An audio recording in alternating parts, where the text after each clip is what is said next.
Right. At the end of the day, models are created from the data. And so everyone focuses on like, how do I build the ideal data set, which no one knows. And this has been a topic for 30 plus years since 1960s, right? So this is the first time that anyone has bothered to go to this level to see like, okay, let's understand the weights. Let's see what's actually happening.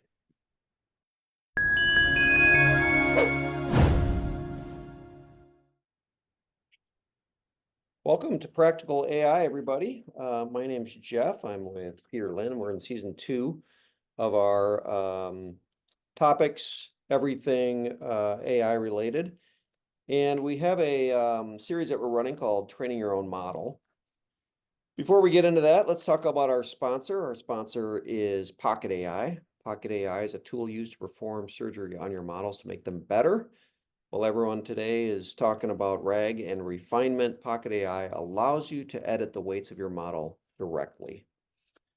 Peter, so last time we talked a little bit about some of the charts and stuff that you use with Pocket AI to do different stuff with the way you're training models and doing surgery on models to get better results.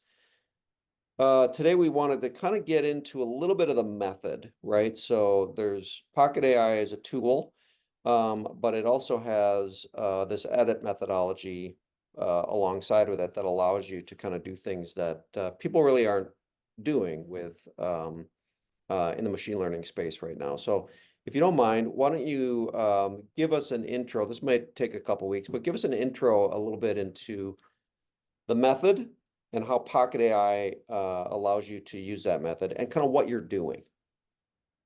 Yeah. So taking a step back, most people today use transfer link, which basically means you download a foundation model from either Google or Meta or Apple or Microsoft, and then you just tack on some additional layers, and then you then train on just your data set, and you pray that it gets good results on your data set.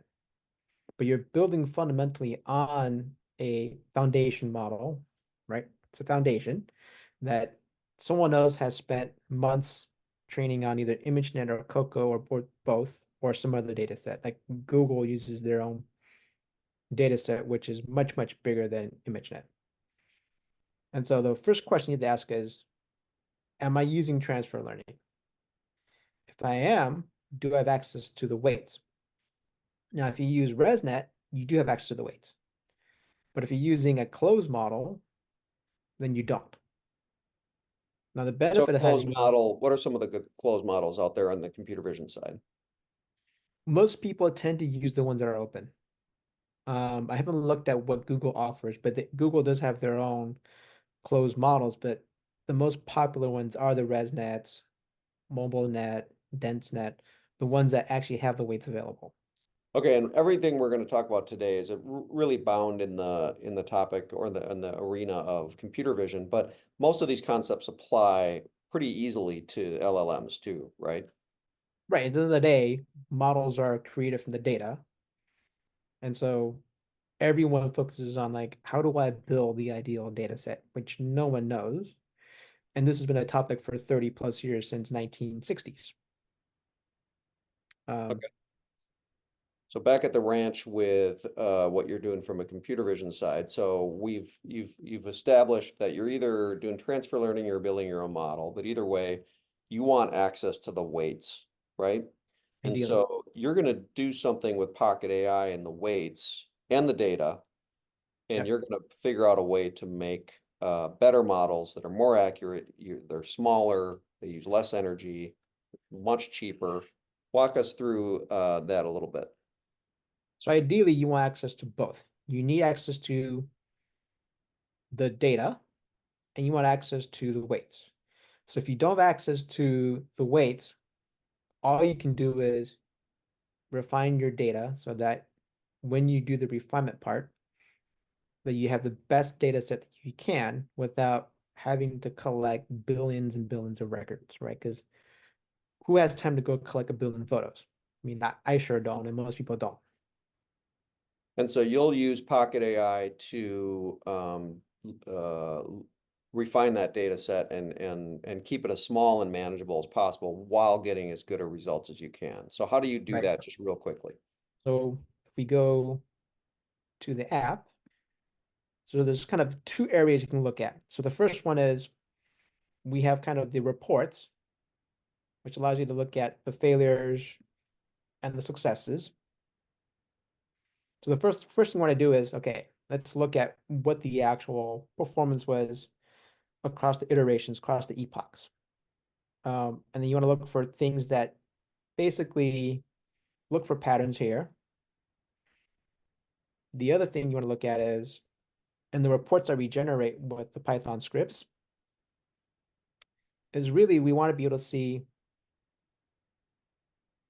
what the score was. So really, the records that were easy to predict, those aren't the ones you want to worry about. The ones you want to worry about are the ones that really never got correct. And so, for example, if you look at some records that, look at some records that had a score of 0.1, we can start to look at examples where, okay, so we've got truck, and we see two of them that had the same pattern. One, it got it correct the first two times, it got it wrong the next two times, but then it got it correct again. So we can look for patterns that are similar. So we see this other one here, 01265, had a similar pattern. So what this means is that to the model, these two images are similar. And this is kind of the critical part is oftentimes people building data sets are biased towards humans because, well, they're humans and they think, well, to me, these two things look similar. But that's completely different than what a model actually thinks is similar, right?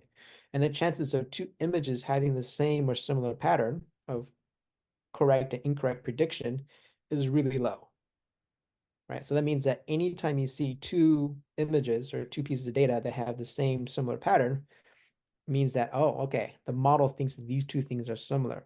And so now what you can do is you can take these two images and you can run prediction and you can record the activation for each layer and see exactly what's getting turned on. And you can track those back to the weights. Okay, so this is now you're comparing, or you're using these specific ones, these specific instances. And again, this is an actual image. This isn't like a class. It's within a class, it's a specific image. Yep. So now you look at the weights, what weights fired and what don't, what the changes are in the weights for specific epochs, right? So you might look at epoch 2 versus epoch one that I got wrong or something, or Yep. maybe two that I got right or something. Mm-hmm.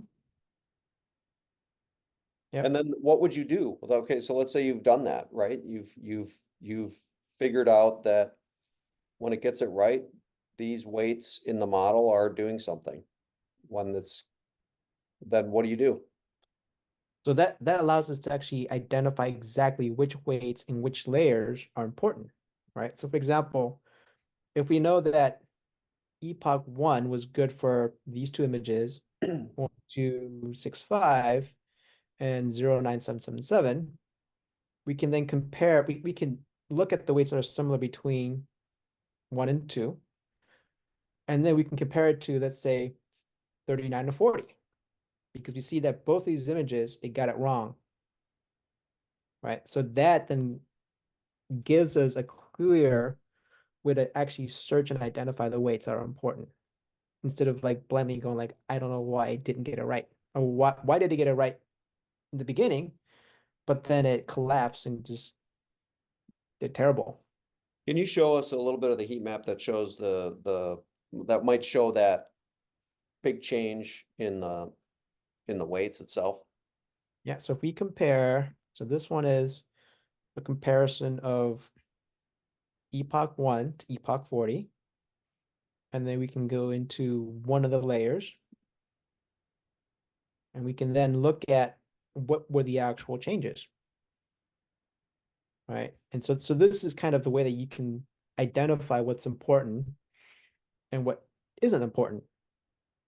For example, there's a whole bunch of weights that had no changes, and they're grouped together.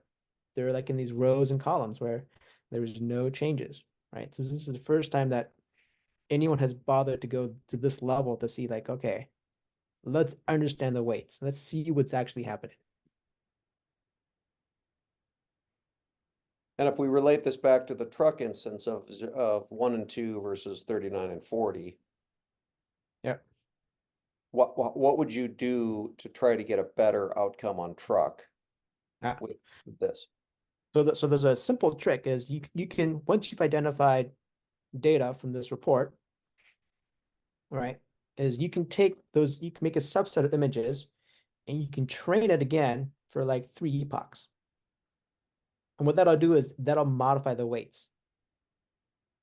And so when that happens, you can literally pinpoint the exact weights that causes those images to go from bad prediction to correct prediction.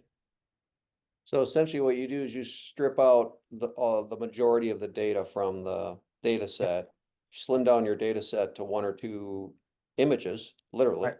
Yep. Or like a 10 or whatever. some smaller number. You Yep. run it again just for a couple of epochs, Yep. then you do the same diff uh, Exactly. on your weights, and you can see which weights are involved. Yeah. And usually it's a fraction. It's like less than 10%. It's a really small fraction of weights that are involved in that. Okay, that's really cool.